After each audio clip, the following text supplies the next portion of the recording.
Ano mas maganda? Hope Glow Skin Pro or yung Super Biggie ba yun? Magpaputi?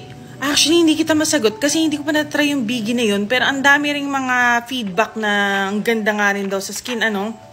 Pero, yung Hope Glow Skin Pro na gamit ko, ito nga, lagi nyo sasabi, parang pamumu na yung puti ko ngayon. Yan talaga siya, guys. Ito yung bakat ng mesa lang yan, huwag kayo magpanik. Ayan, oh, nakita nyo ba yan?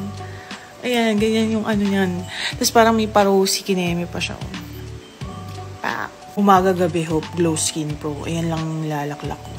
Itong Hope Glow Skin Pro, guys, siguro ang ganda ng epekto ng antioxidant niya sa body ko. Tingnan niyo yung labi ko. Parang fresh lang siya. Parang hindi nakakaranas ng saklap sa buhay.